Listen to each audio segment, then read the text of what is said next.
예.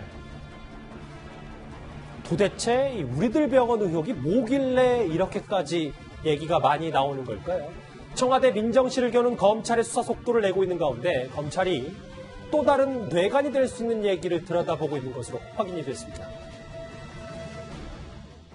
친문 세력들이 그물망처럼 엮여있는 진짜 국정농단 게이트입니다.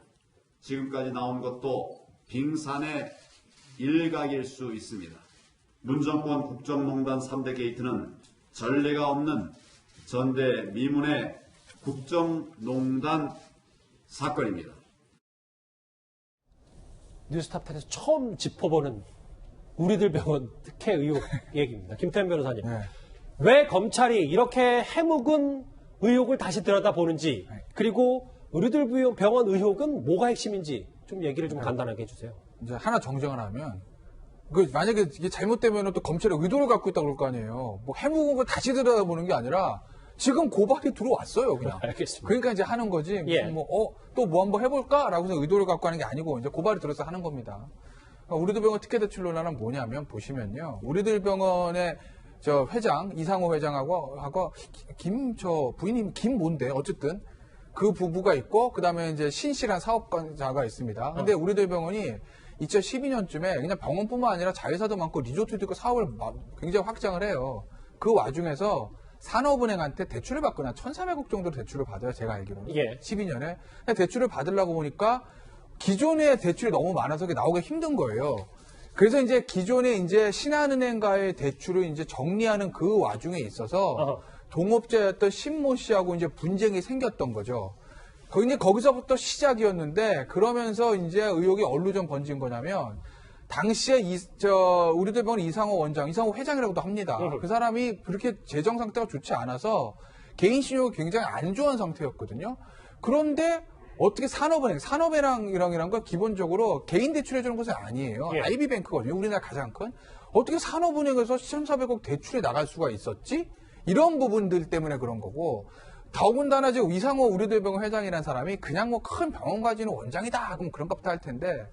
친노 인사라고 봐도 무방하거든요. 그러니까 뭐 노무현 전 대통령 허리 디스크 수술을 그렇죠. 원래 이제 부산대 의대를 나와서 이제 부산에서 이제 이상호 신경외과를 하다가 이제 서울로 올라온 케이스인데 노무현 대통령 허리를 수술해주면서 굉장히 친분을 쌓아서 친분 인사들하고 굉장히 가깝다 이런 얘기는 뭐 세상에 다 알려진 얘기입니다. 그러니 당시에 산업은행에서 대출을 받는 과정에 있어서 그리고 그 산업은행 대출을 받기 위해서 신한은행과의 대출 문제를 정리하는 데 있어서 어떤 친문 인사들이 좀 영향력을 행사한 게 아니냐 이런 이제 의혹이 제기가 되는 거죠. 이해가 됐어요. 하정대 국장. 예. 그런데 보니까 아까 감찰 무마건에 대해서도 언급했던 청경득 행정관이 여기 또 등장하는데 정말 이 특혜 대출 의혹에 친문 핵심 인사들이 또 연루가 된 거예요? 저희가 그렇게 봐야 되는 겁니까? 지금 현재 이거는 이제 그 자유한국당에서 이제 주장을 하고 있는 건데 지금 뭐냐면은 김태현 변호사가 이제 이게 1,400억 대출 과정에서 좀 뭔가 의혹이 있는 거 아니냐. 왜냐면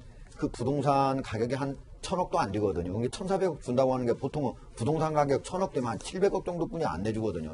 2배 내준 거잖아요. 그러니까 이상하다. 또 게다가 그 뭐 어떻게 해서 내주냐 하니까 앞으로 5년 동안 얻을 수익까지 계산해가지고 내줬다 이렇게 하니까 뭔가 이상한 거 아니겠습니까? 근데 이제 왜 여기에 있는 뭐 양정철 민주연구원장이나 아니면 정재우 의원 이런 사람들 얘기가 나오냐면 이게 이제 나중에 같이 동업관계에 있던 신혜선 씨라고 하는 분이 여기 대출을 해줬던 이제 은행하고 서로 분쟁이 돼가지고 이게 이제 고소고발이 돼요. 근데 그것이 나중에 이제 검찰 가서 무혐의 처리가 되거든요. 그 과정에 이 바로 양정철 민주연구원장이나 아니면 정재우 의원이 뭔가 영향을 행사한 거 아니냐. 아직까지 어떤 구체적인 증거는 나온 게 없어요. 근데 그런 것들을 지금 제기하고 있는 상태죠. 지금 뭐라고 구체적으로 혐의가 나왔다 이렇게 말하기는 어려운 상태. 자, 그런데 오늘 우리들 병원 의혹을 폭로한 신혜선 씨의 기자회견도 있었는데요. 문재인 대통령까지 언급했습니다. 문재인 대통령도 괘씸하죠. 문재인 대통령에 대해서 굉장히 불편함을 갖고 있습니다. 보통 훌륭한 정치인들은 지나가는 말을 들어도 귀담아 듣고 해결을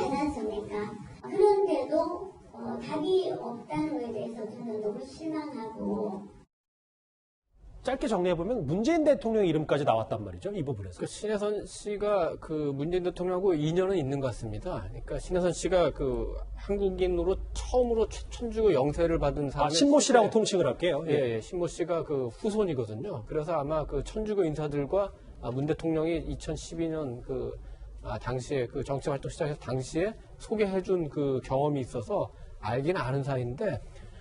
이 사건에서 아까 얘기한 대로 그 특별한 내용은 없습니다만 문재인 대통령의 이름을 거론했다는 것 자체가 굉장히 민감한 얘기고 정권이 바뀌었고 집권을 했으니까 좀 더 도와달라 이런 아마 얘기인 것 같은데 어쨌든 이름이 나왔기 때문에 이 지금 문제를 그 한국당에서는 이른바 3대 게이트 중에 하나를 꼽고 있지 않습니까? 그렇죠. 그렇다면은 뭔가 또 더 파헤치려는 그런 한국당의 움직임이 뒤따를 가능성이 있겠습니다. 자, 우리들 병원 의혹도 저희가 사건의 추이를 한번 계속해서 지켜보도록 하겠습니다.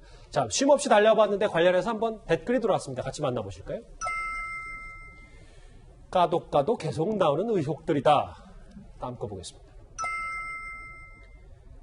그런데 윤석열 검찰을 정치검찰로 보는 의견도 있고요. 국회의원 되면 4년 동안 세비가 더 많겠지, 차익보다 더 많겠다는 지적도 있습니다. 김우중 회장, 그렇게 세계로 나가는 글로벌 중심에 서 있었는데 이전 투가는 정치인들을 비판하는 의견도 있고요. 마지막 볼까요? 착한 척, 정직한 척 다 하고 뒤에서 누구를 특정한지는 좀 알 수 없습니다만 일단 여러 의혹들에 대해서 애들로 짚어주신 것 같습니다. 댓글까지 만나봤고